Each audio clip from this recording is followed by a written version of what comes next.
What makes these stories so relatively unappreciated? Welcome to MsMojo, and today we're counting down our picks for the top 20 underrated romantic comedies. For this list, we'll be looking at movies from this genre that don't get the love they deserve. Number 20, What If, also known as the F word. Well, maybe you'd like to talk again sometime? Yeah, definitely. We should hang out. Yeah. Known as both the F word and What If, depending on the country of release, this rom-com gave us Daniel Radcliffe in one of his first post-Potter roles. Radcliffe plays Wallace, a guy who drops out of med school after finding out his girlfriend is cheating on him. He befriends Chantry, who is dating someone else at the time, but the boundaries of their relationship become more and more blurry as the story goes on. It's a great portrayal of the modern dating scene that will inevitably feel relatable to most viewers. And I don't want it to be over.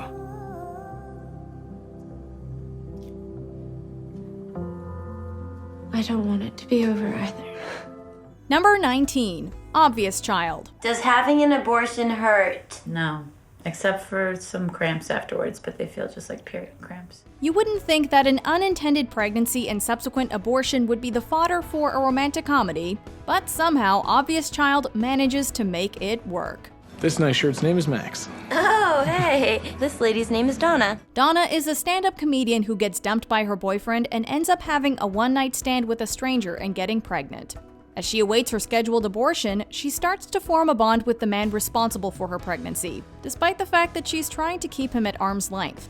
We won't tell you how this one ends, but it's a sweet, if very unconventional love story that we can see becoming considered a classic. Hey. Hi. These are for you. That's so nice. Number 18, Celeste and Jesse Forever. It's not normal, okay? You guys have been separated for 6 months. You're getting divorced, all right?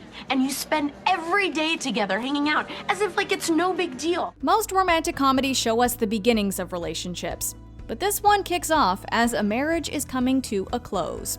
Celeste and Jesse got married when they were young, but as the years have gone by, their differences have become more and more pronounced, with her being more ambitious and him being something of a slacker. The chemistry between the two characters, though, makes it obvious that there's still something special there. And I'm really sorry to bug you, but I really need you to sign those papers. Uh-huh. Okay, Jesse, well, I've been busy with work because some of us work for a living, so I'm sorry I haven't had time to focus on helping you get on with your new life. They try to stay close friends, which of course presents a whole new set of challenges. This story is a poignant one that will definitely ring true to anyone who has ended a relationship with someone they still love. We did it. Number 17, The Big Sick. Hey, What are you doing here? Jesse called me and wanted me to make sure you were okay. This charming movie was an award season darling, despite the fact that it wasn't a particularly high-grossing film at the time.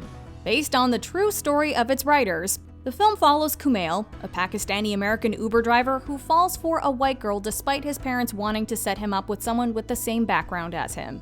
He starts dating Emily anyway, but the two break up when she finds out that he's not sure how long it can last. I can't be the reason that you don't have a family.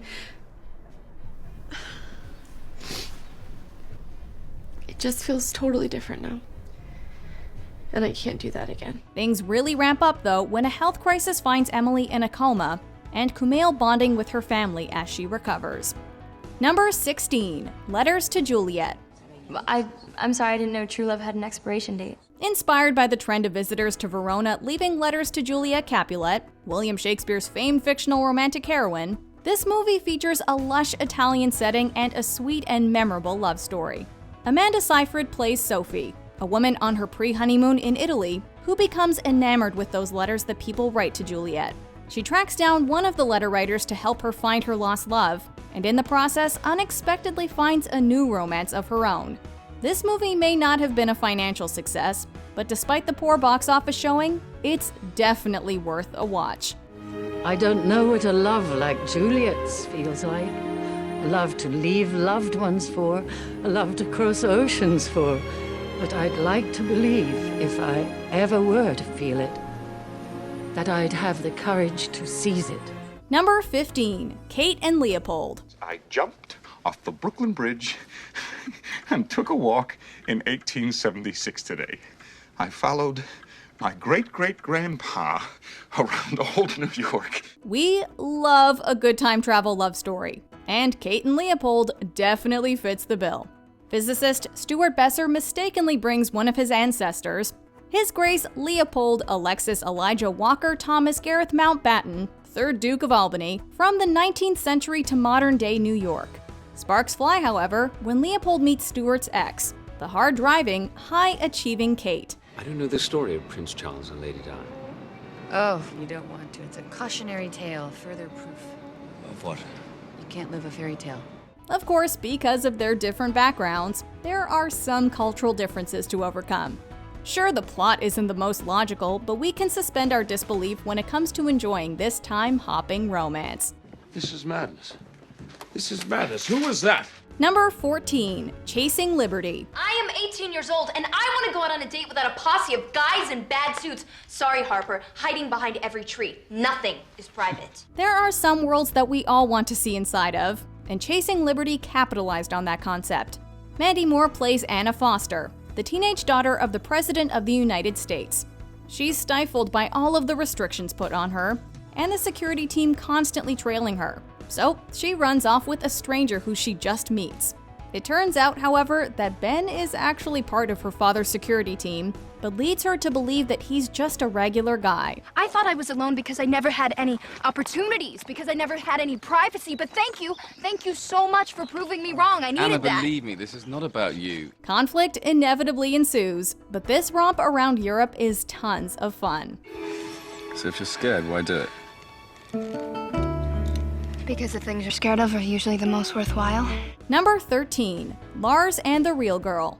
Where did you meet this person? On the internet. A film revolving around a young man who develops a relationship with a sex doll sounds like your typical teenage sex comedy. Except this film doesn't go that route. Instead, what could have been a one-joke movie is actually a sincere look at the struggles of a character dealing with social anxiety. Those are nice, huh?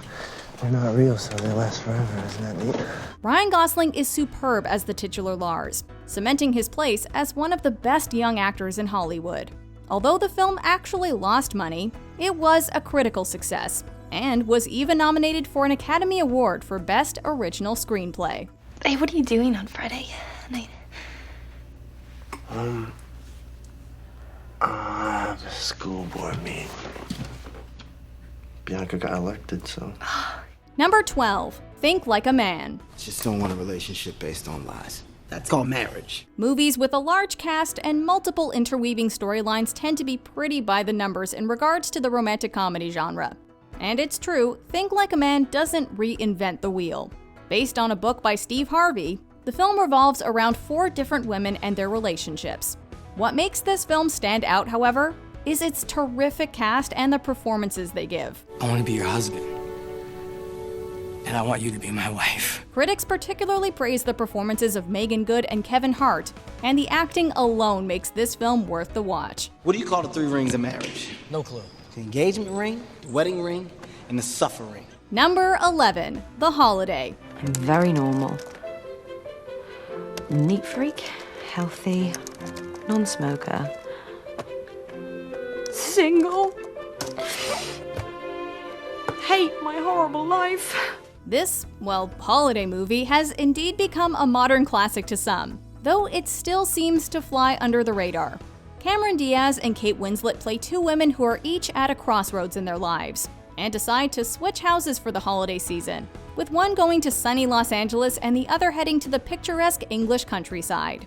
I think you should get dressed, we should take a drive, get some lunch, and get to know each other. Really? Why? Because I'm running out of reasons why we shouldn't. They both managed to find new love along the way, and shed some of the things that had been holding them back in their previous lives. This twisted, toxic thing between us is finally finished. Definitely put this one on your to-watch list this Christmas. Number 10, Leap Year. They're earrings. Yeah. For my ears. The concept that men have to be the ones to propose to women is clearly now old-fashioned.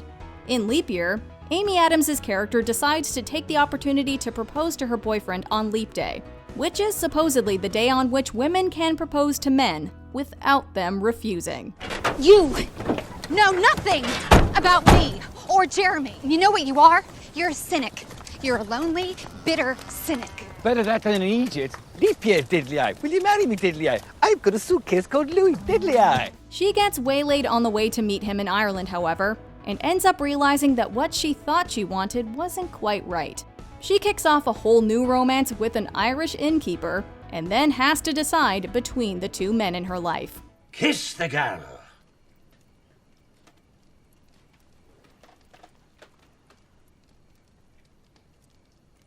Number 9. Love, Rosie. First, you have to be cool. Ignore her, act like you could take it or leave it. See that if I practice that? Second, you have to make her feel like you've seen something in her no one else has. Like, her soul. Based on Cecilia Ahern's book Where Rainbows End, the movie Love, Rosie gives us a charming love story between two childhood friends. Alex and Rosie have known each other for ages, but on Rosie's 18th birthday, they kiss, which inevitably changes their dynamic for good. Because of a lack of communication, they end up drifting apart, with each of them facing other relationships and challenges in their lives. We're getting married. The wedding's next week. It's fast, but we need to fit it in before New York Fashion Week. And you have to be our best man. This is a love story that focuses on what happens when you fall for your best friend, and has to be ultimately one of the most romantic picks on our list. Number 8. Friends with Kids. We really want to have a kid. Yeah. We just don't want to subject that kid to our tragic marriage. Similar to our last entry, on-screen chemistry is what makes this film better than your standard rom-com. Director Jennifer Westfeldt stars as the female lead alongside Adam Scott, both of whom are terrific. Add in the sex-obsessed John Hamm and Kristen Wiig, and the placid Maya Rudolph and Chris O'Dowd, and you get 3 clever, unique relationships all on screen at the same time. I will be 100% committed to this half the time, maybe even more. Plus, while our two main characters try to figure out their feelings for each other, we also get to watch their adorable child grow up. Oh, look at this. That was you. Number 7. Just Like Heaven. You're not dead, you're alive. I know, David, but I'm in a coma. This is not good. Well, it's way better than dead. Okay, granted, a girl in a coma storyline sounds like the plot of a bad daytime soap, but this film moves past the cliche and does a great job looking at two characters that are desperately seeking a connection. Mark Ruffalo stars as David Abbott, a grieving widower who has recently moved into a new apartment. The apartment is also inhabited by the spirit of its former owner, Reese Witherspoon's Elizabeth, who is currently in the hospital in a coma. This is more serious than I thought. Go away, you don't exist. Together, they work to overcome the difficulties they have both faced in their lives. Critics praise the strong character development and clever dialogue, making for a heavenly combination. Rest in peace. Oh, I'm not leaving. Number 6. Definitely Maybe. I feel horrible about taking the...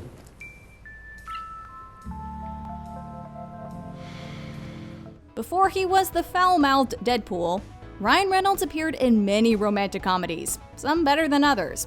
One of his best is this film, which revolves around Reynolds telling the history of his dating life to his young daughter, as both she and the audience attempt to guess the true identity of her mother. Well, I think I discovered who my mom is in the story. Really? Really. Well, who is it? Not telling. The film didn't quite draw the crowds, however, ranking just 5th at the box office on its opening weekend, but it was a critical success, with reviewers complimenting the original plotline and charismatic lead characters. It was cowardly, and I'm sorry. Oh, God! Oh!